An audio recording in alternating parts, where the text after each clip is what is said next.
వస్తారు వాళ్ళ దామాషా ప్రకారం వాళ్ళ రిజర్వేషన్ ఇవ్వాల్సిన బాధ్యత మనందరి మీద కూడా ఉంది అని ఈ సందర్భంగా నేను విజ్ఞప్తి చేస్తా ఉన్నాను.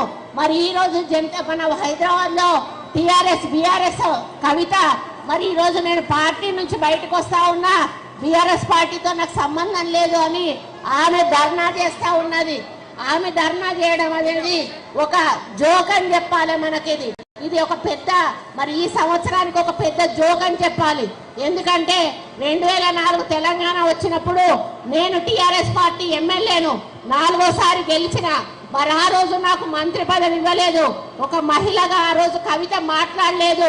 మరి మహిళకు మంత్రి పదవి ఇవ్వలేదు అని అడగలేదు. ఒక బీసీ మహిళకు ఎందుకు మంత్రి పదవి ఇవ్వలేదు అని అడగలేదు. ఈ రోజు తన ఉనికి చాటుకోవడానికి కొన్ని రోజులు జాగృతి నడిపింది, కొన్ని రోజులు బతుకమ్మ నడిపింది. ఈ రోజు తన ఉనికి చాటుకోవాలంటే బీసీ నినాదం పెట్టుకొని మాట్లాడుతూ ఉన్నది. తల్లి నువ్వు మాట్లాడితే అది దయ్యాలు వేదాలు వల్లించినట్టుంటది. దయచేసి నువ్వు బీసీల గురించి మాట్లాడి బీసీలను అవమానపరచొద్దు అని చెప్పి నేను ఈ కవిత గారికి వేదిక మీద నుంచి సూచనలు ఇస్తా ఉన్నాను. ఇక నాకు తెలిసి బీజేపీ బిల్లు ఆమోదిస్తుందని నేను అనుకోను. ఎందుకు అనంటే ఈరోజు మన ప్రెసిడెంట్ గారు ఒక ఎస్సీ మహిళ, మరి ఆమెను కనీసం పార్లమెంట్ కొత్త భవనం ఓపెనింగ్ చేసేటప్పుడు కూడా మోడీ ఆమెను పిలవలేదు. ఎందుకంటే ఆమె వీడో అని చెప్పి ఆమెను పిలవలేదు.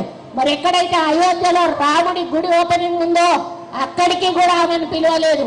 ఎందుకు అంటే ఆమె ఎస్సీ అని పిలవలేదు. అంటే ఈరోజు నరనరాన బీజేపీలో కులాల యొక్క రక్తం యొక్క మరి ఆలోచనలు పాతుకుపోయి ఉన్నాయి. అంటే ఇంకా ఎస్సీలు గుళ్ళకు రావద్దు, మరి విధవలు కొన్ని శుభకార్యాలకు రావద్దు అనేటువంటి మెంటాలిటీ ఈరోజు వాళ్ళల్లో ఉన్నది. అటువంటి వాళ్ళు బీసీలకు న్యాయం చేస్తారనేటువంటి నమ్మకం నాకు లేదు. కానీ ఒకటి మాత్రం నేను చెప్పగలుగుతా ఉన్నాను, మీరు ఇవ్వకపోతే ఈరోజు బీసీ ప్రజలు ఊరుకునే పరిస్థితిలో లేరు.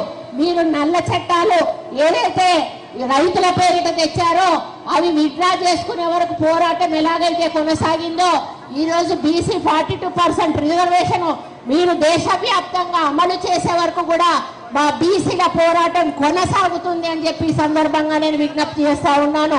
ఇదేదో గాలికో ధూళికో వెళ్ళిపోయేటువంటి పోరాటం కాదు.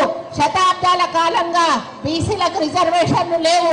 ఈ రోజు మా నాయకుడు రేవంత్ రెడ్డి గారు ఓసీ అయి ఉండి కూడా ఈ రోజు ఆయన మా తెలంగాణలో శాస్త్రీయ పద్ధతిలో జనగణన కులగణన చేశారు.